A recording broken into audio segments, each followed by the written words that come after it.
우리 예수 믿는 사람으로서 이 세상을 사는 것이 매우 독특한 존재로 매우 특별한 삶을 사는데, 사실은 이 세상에서 하나님의 백성으로 사는 것은 쉽지 않습니다. 본질적으로 이 세상은 하나님을 거절하기 때문에 그렇죠. 볼테르라고 하는 프랑스의 사상가, 작가, 계몽주의를 대표하는 인물이 있습니다. 이 사람이 상당히 언변이 좋고 철학적 논리가 괜찮아서 사람들한테 이야기하면 굉장히 사람들이 귀를 기울이고 말을 들었습니다. 근데 어떤 얘기를 많이 했냐면 하나님을 부정하는 얘기를 많이 했고 그런 글도 많이 썼고, 특히 인쇄소를 직접 운영하기도 했는데 그런 부분에 관한 책들을 많이 인쇄해서 파급하기도 보급하기도 했습니다. 심지어는 이 파리의 한 대복판에서 하나님이 있으면 나한테 벼락을 한번 때려봐라 하면서 소리를 지를 정도로 아주 철저한 무신론자였죠. 볼테르가 나이가 먹어 죽게 됐습니다. 의사가 와서 이제 진료를 하는데 어떻게 내 삶이 연장이 안 되겠냐고, 돈은 내가 있는 거 다 줄 테니까.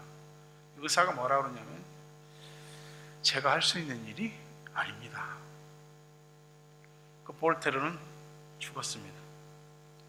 그리고 그가 생전에 운영하던 인쇄소는, 하나님을 부인하던 책들을 발간하던 인쇄소는 성경을 찍어내는 인쇄소로 바뀌었고, 또 이 볼테르의 집은 성서공회에서 이 집을 사서 들어가는 입구부터 다락방까지 성경으로 가득 채웠습니다. 사람이 다 자기 일을 모르는 거지요. 오늘날 우리가 사는 이 시대가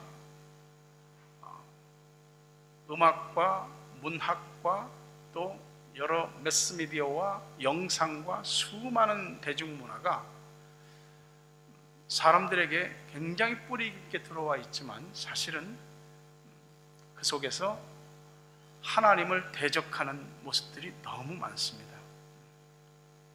뭔가 사람들에게 좀 더 자극적이고 조금 더 외설스럽지 않으면 어필이 되지 않는 시대입니다. 이런 속에서 하나님의 백성들이 믿는 사람으로서의 아이덴티티를 정확하게 확립하고 또 예수 믿는 사람으로서의 믿음의 삶을 살아낸다는 것이 어렵습니다. 그럼 여기 청소년들이 있습니다. 여러분들은 학교 가서 공부하면 뭘 가르치면 이게 무슨 말인지 알아듣죠. 이게 무슨 내용인지 압니다. 그러면은 하나님에 관한 것과 신앙에 관한 것들을 이야기하면 알아듣습니까? 못 알아듣습니까? 알아듣습니다. 다만 이것이 우리에게 진리가 되고 생명이 되느냐 그렇지 않느냐의 문제인 것이죠. 우리가 사는 이 시대는 우리에게 어떤 변화보다는 변신을 요구하고 있습니다. 이 시대에 맞게 변신하지 않으면 살아남지 못한다는 거예요. 방송들을 보세요. 책을 보세요. 잡지를 보세요. 사람들이 하는 말을 보세요.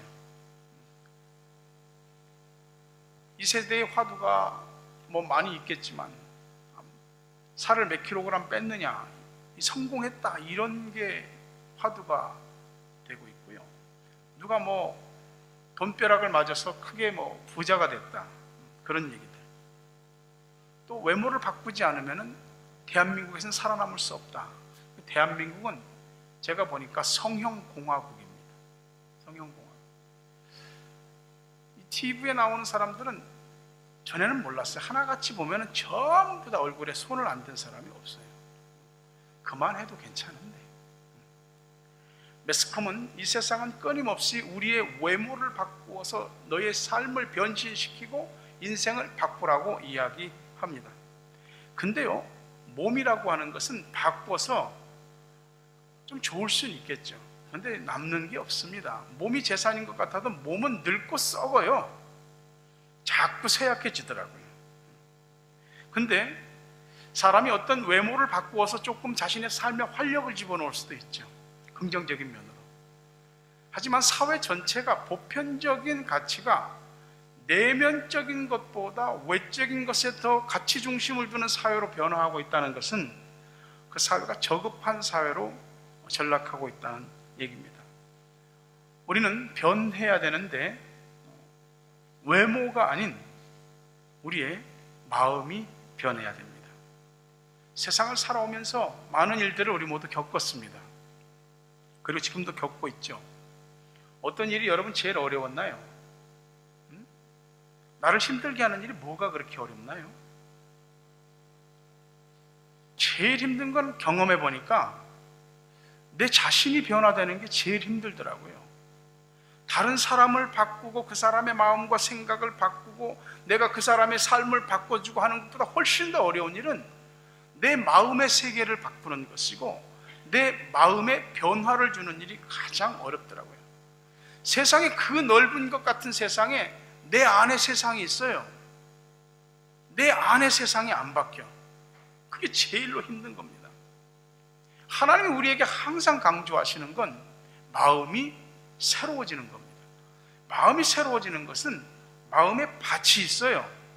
마음의 밭이 바뀌는 것을 말하는 겁니다. 끊임없이 자기 자신을 설득하고 자기 자신에게 동기를 부여하고 그 귀한 일들을 스스로에게 자꾸 태클을 거는 거죠. 누가 나한테 딴지를 걸고 태클을 걸면 불편합니다. 왜 내가 가는 길에 네가 발을 걸어? 왜 그딴 소리를 해? 하지만 내가 나 자신을 설득하고 내가 이것을 해야만 하는 믿음으로 살아야 되고 하나님의 백성으로서의 존재를 분명히 해야 되는 이 동기를 부여하는 이런 일들, 이거는 귀한 일인데 여간 어려운 일이 아닙니다. 자기 감정을 극복하는 것만큼 힘든 일은 없어요. 그렇기 때문에 변화를 두려워하는 감정이 우리 속에 있어요. 그거 오버커밍 해야 됩니다. 그 변화의 의미와 가치를 부여하고 그러기 위해서 결단과 용기와 높고 큰 마음을 가져야 됩니다. 이것이 쉽지 않죠. 우리 모두는 지금 같아서는 안 되잖아? 우리는 뭔가 달라지려고 합니다. 아니, 달라지지 않으려고 해도 사실 달라지고 있습니다. 뭔가 바뀌어야지, 새롭게 달라져야지 하는 그런 생각이 있으면서도 아이러니컬하게도 우리 스스로는 변화를 두려워합니다. 왜냐하면 변화는 전혀 다른 것이니까. 그걸 변화하려고 하면은 많은 에너지가 필요합니다. 나쁜 쪽이든 좋은 쪽이든 변화하는 데는 에너지가 쏟아붓게 되어 있습니다. 하나님도 그렇습니다. 우리가 지금의 모습이 아닌 마음이 새롭게 된 모습을 원하십니다. 비행기가 장거리를 비행할 때 연료 탱크에 연료를 가득 채우고 이륙합니다. 그러면 이륙할 때 연료가 얼만큼 소모되냐? 한 30%. 한 30% 소모된다. 이륙해서 비행하는 적정 고도에 오르기까지 30%. 이 얘기는 우리가 인천공항에서 예를 들어서 직항으로 온다면 오클랜드 공항까지 올 때 한 5,000km를 논스톱으로 오는데 5,000km의 3분의 1 기름은 이미 이륙해서 적정 고도에 오를 때 다 쓰는 겁니다. 왜냐하면 단시간에 가장 빠른 엔진의 출력을 높여서 상승해야 되기 때문에 그런 것입니다. 우리가 어떻게 오겠습니까? 제가 내비게이션을 이렇게 어디를 찾아가다가 찍었는데 내 짐작으로 여기 한 10분 거리거든요. 근데 내비게이션에서 뭐라고 나오냐면 2시간 10분 이렇게 나오더라고요. 이거 뭐야? 그랬더니 걸어서 표시해요. 우리가 걸어서 배 타고 여기까지 올 수 있겠어요? 변화를 위해서 우리가 가지고 있는 것을 쏟아 부어야 될 것을 쏟아붓고 버려야 될 것들을 버리는 겁니다. 이게 굉장히 어려운 거예요. 여러분, 살면서 어떤 일에 대한 선택이 우리의 오늘과 내일을 바꾼다고 하는 것 아시지 않습니까? 우리 지금 모습은 지금까지 내가 선택하고 결정한 것에 대한 결과가 지금 우리의 모습입니다. 누구에게나 변화는 힘들죠. 그러나 변화를 선택하지 않으면 우리는 어쩌면 아무것도 아닌 모습으로 살 수도 있습니다. 믿는 사람으로서도 변화하지 않고 교회만 다니면 무늬만 신자가 되는 겁니다. 모든 것에 대해서 우리가 굉장히 예민하지 않습니까? 누가 나한테 뭐라고 말하는 거, 나하고 관계된 일, 나하고 관계된 사람, 내 앞에 나와 직접적으로 연결된 어떤 상황들, 굉장히 민감하고 민첩하게 대처합니다. 그런데 우리 마음속 세상은 예민하지 않습니다. 그냥 그래도 그만이고 안 그래도 그만이고, 항상 내가 아니라 주변에 누군가가 바뀌어주기를 바라고, 내가 변화되려고 하는 게 아니고 상황이 바뀌어주기를 기다립니다. 그런 일은 없습니다. SK 하이닉스의 그 광고 문구 가운데 보니까 변화는 안에서부터, 안에서 밖을 만든다, 이 문구가 확 머릿속에 들어오더라고요. 변화는 안에서부터 일어나는 겁니다. 우리가 바깥에서 뭐를 만들어서 되는 것이 아니고 안에서 밖을 만드는 겁니다. 굉장히 중요한 부분이죠. 변화는 깨달음에서 일어납니다. 깨달음은 열리는 거예요. 귀도 열리고 눈도 열리고 자기 자아에 대해서 새로운 정체성에 대한 개념들이 열리는 겁니다. 그때에 우리는 똑같은 사물을 보고 똑같은 사람을 대하고 똑같은 상황을 만나도 전혀 다르게 생각하고 다르게 판단하고 다르게 행동하는 것이죠. 그러니 하나님께서 우리들에게 깨달음을 주시는 것은 마음 변화의 시작이고, 깨달음은 인생의 터닝 포인트가 되는 겁니다. 오늘 말씀이 여러분들에게 고리타분한 설교가 될지 아니면 은혜가 되고 도전이 될지는 순전히 여러분 자신에게 달려 있습니다. 말씀해 보니까 너희는 이 세대를 본받지 말라고 하였습니다. 본받지 않기 위해서 우리는 믿는 자로서의 자세가 있습니다. 한 가지는 너희 몸을 거룩한 산 제물로 하나님께 드리는 영적 예배자가 되라. 두 번째는 마음이 새롭게 변화를 받아 하나님의 뜻이 무엇인지 분별, 이 분별이라고 되어 있지만 테스트입니다. 항상 마음에 하나님을 새기고, 이게 하나님 뜻인가 아닌가, 이거를 계속해서 대입을 해봐야 된다는 거예요. 그게 이 세대를 본받지 않는 비결입니다. 이 세대의 패턴이 뭡니까? 이 세대의 패턴을 본받지 말라는데 이 세대가 어때요?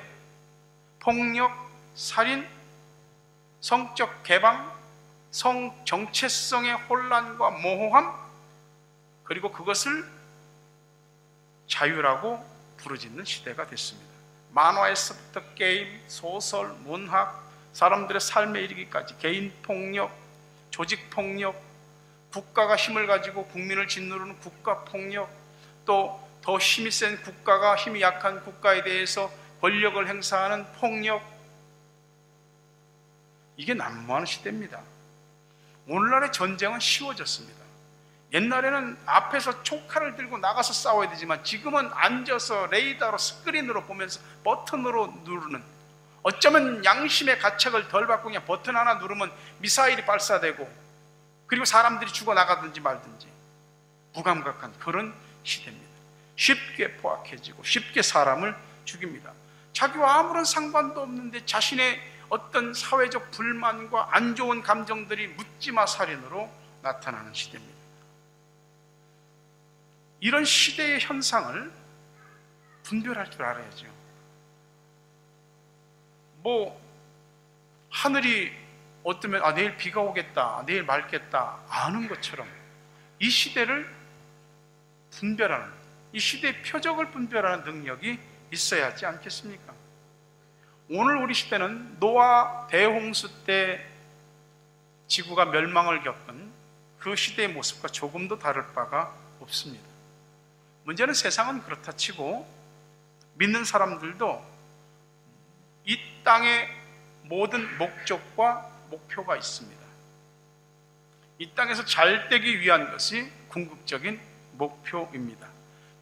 이 땅에서 잘 되기 위해서 하나님을 버리고 이 땅에서 신을 섬기는 것을 믿는 사람들이 그냥 받아들이고 세상 속으로 들어가서 그들과 함께 하나가 됩니다. 시대가 뭐라고 말하는지, 뭐라고 떠들어대는지 우리가 영적인 귀를 열고 들으시고, 하나님이 과연 이 시대 속에서 나에게 뭐라고 말씀하시는지를 들어야 합니다. 우리는 이미 예수 안에서 한 번 혁명을 겪은 사람들입니다. 아담이 지은 죄는 아담의 죄로 끝나지 않고 아담의 후손으로 태어나는 모든 인류가 아담의 원죄를 안고 태어납니다. 죄의 결과로 사망에 이르게 되었습니다. 누구도 이 아담의 올무의 굴레를 벗어날 수 없습니다. 그런데 우리 주 예수 그리스도께서 우리를 위해서 이 땅에 오시고 우리를 위해서 죽으심으로 그분이 이 아담 안에 있는 모든 올무를 벗어주셨습니다. 벗겨주셨습니다. 그것이 혁명이죠. 구원의 혁명입니다. 그런데 그 복음의 진리를 믿는 사람들은 그 구원에 합당한 사람이 되기 위해서 오늘 이 세대를 본받지 않는 삶의 태도가 필요한 거예요. 그게 무엇이냐면 영적 개혁과 갱신입니다. 한 번 개혁으로 아니요, 리폼드가 아니고 리포밍입니다. 개혁은 진행형입니다. 그리고 우리가 한 번 주 안에서 새롭게 됐다고 평생 새롭게 되느냐? 아니요, 계속 리뉴잉입니다. 영적 개혁과 영적 갱신이 주 앞에서 계속 일어나야 되는 거죠. 그러기 위해서 자기 자신을 거룩한 산제물로 하는 거죠. 하나님 앞에 제물을 드릴 때에 소나 양이나 송아지나 염소나 비둘기나 잡아서 하나님께 드렸습니다. 그런데 이사야 선지자가 말하기를 하나님께서 누가 차라리 성전문을 닫아버렸으면 좋겠다. 나한테 드리는 제물에 눈 먼 것, 다리 저는 것, 병신된 것, 이런 짐승들을 나한테 드린다는 겁니다. 하나님 앞에 드리는 예배가 우리가 눈 멀고 다리 절고 병들고 불완전하고 온전치 못한 제물을 우리가 드린다고 한다면 우리는 우리 몸을 거룩한 산제물로 구분하셔야 됩니다. 몸이라고 하는 것은 마음의 산물입니다. 예배를 드릴 때에 옷도 잘 입고 다녀야 됩니다. 옷은 그 사람의 마음이고 인격이죠. 옷 잘 입고 다녀야 됩니다. 어느 날 여러분의 자녀들이 누군가를 데리고 와서 이 사람 내가 사랑하는 사람이고 결혼할 사람이라고 얘기할 때 그런 날이 올 겁니다. 어떤 사람을 데려올지 그 기준을 정해 주셔야죠. 그 기준을 갖고 살아야죠. 남자가 남자를 데려와서 결혼하겠다고, 여자가 여자를 데려와서 결혼하겠다고, 안 믿는 사람을 데리고 와서 결혼하겠다고, 그런 것들을 지금부터 확실히 하셔야 됩니다. 하나님을 경외하고 믿는 사람하고 결혼하셔야 됩니다. 하나님을 경외하지 않는 사람이 좀 많이 예쁘고 또 많이 멋있어도 결혼하면 안 됩니다. 좀 덜 예쁘고 좀 덜 멋있어도 믿음이 있고 성품이 반듯한 사람하고 결혼하셔야 됩니다. 얼굴 보고 고르지 마십시오. 얼굴은 살면은 다 없어지는 겁니다. 부부가 살아가면서 맨날 얼굴이 어떠니 저떠니 그런 부부 없습니다. 얼굴은 그냥 몇 년 있으면 다 지나가는 겁니다. 웬만하면 하나님 은혜 가운데 웬만하면 믿음 안에서 잘 보시고 결혼하셔야 됩니다. 남자든 여자든 찡얼거리고 찡찡거리는 사람은 좀 조심하시고, 어머 오빠 막 때리고 조심하셔야 됩니다. 어떤 분이 그러더라고요. 남편이 하도 그냥 꽁알꽁알 말을 많이 해요. 아이고 내가 고양이 우는 소리를 듣지 내가 못 들어. 찡얼거리지 않으면 믿음이 있고 괜찮으면 잘 보십시오. 목사님 지금 결혼했습니다. 잘 기도하는 가운데 은혜 가운데 잘 살 수 있기를 바랍니다. 하나님의 아들들이 세상으로 가서 사람의 딸들과 섞이고 하나님의 딸들이 세상으로 가서 세상의 아들들과 섞이고 육신을 위해서는 좋을지 모르지만 마음의 고통이 많습니다. 그리고 그 힘든 시간들이 감내하기가 어렵죠. 우리 학생들은 어떤 일이 있어도 하나님 앞에 자기 자신을 몸을 구별해서 예배드리는 영적 예배자 되시길 주의 이름으로 축원합니다.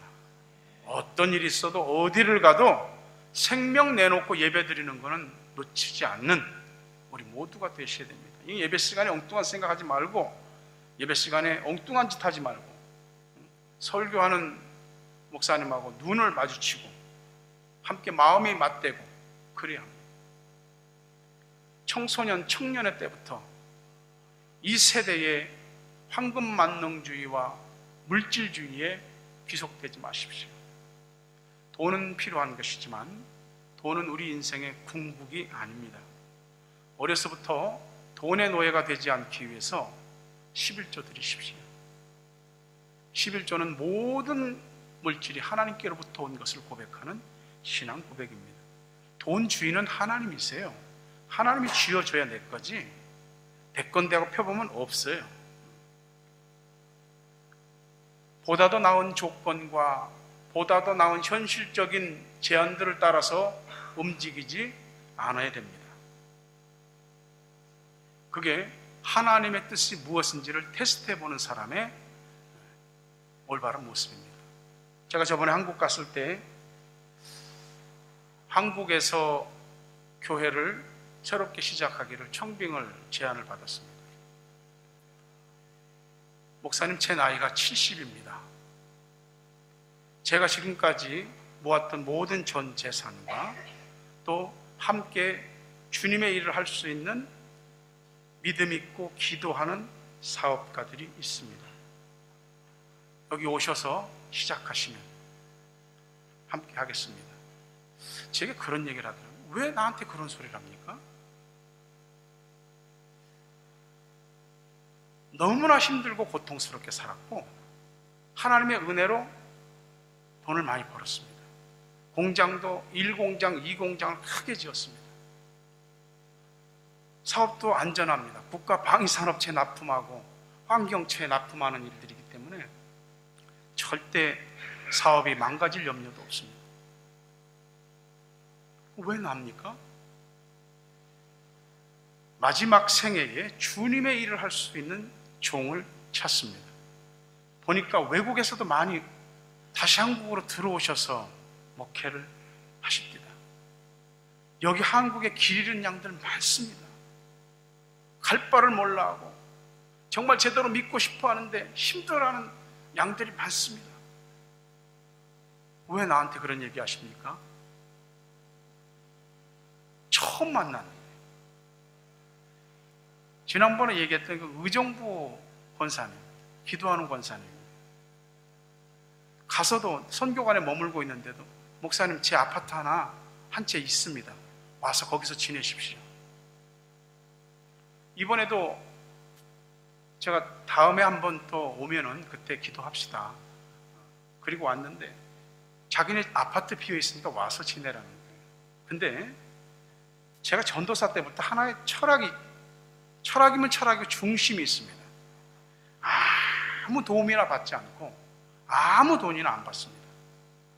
나가 힘들고 어려워도 그걸 덥석덥석 안 묻니다. 하나님이 제게 주신 참 중심이라고 생각해요. 거기 와서 지내라는데 숙소가 안 정해져 갖고 이번에 다시 한국 나갔는데 숙소가 안 정해져서 마음이, 주님 어떻게 하죠? 어디서 지내야죠? 그 권사님은 항상 오픈돼 있으니까 거기로 가야 되는 겁니까? 하나님, 쓸데없는 도움은 받고 싶지 않습니다. 길을 열어주십시오. 그리고 세중앙교회에서 먼저 한 달 머물 수 있도록 무료로 와서 계시라고. 한 달. 그리고 그 다음에 명성교회 선교관에서 선교사가 150명이나 오는데도 나한테 2주 동안 자리를 주는 거예요. 하나님 뜻이구나. 우리는 살면서 이 세대가 우리한테 요구하는, 다시 말하면 야, 좀 더 편한 쪽, 좀 더 나은 쪽, 응? 네가 좀 더 편하게 살 수 있는 길 있지 않냐? 라고 제시할 때에 우리는 항상 마음을 새롭게 해서 나를 향하신 하나님의 선하시고 온전하시고 기쁜 뜻이 무엇인지를 분별해야 되는 겁니다.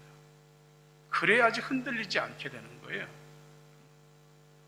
돈을 따라가면 돈이 우리를 잡아먹습니다. 편리함과 안전함을 따라가면 그 속에서 우리가 파묻혀 버립니다. 하나님의 뜻이 있는 곳을 두고 우리가 우리의 마음대로 모든 것을 결정할 수 있는 것입니까? 테스트하셔야죠.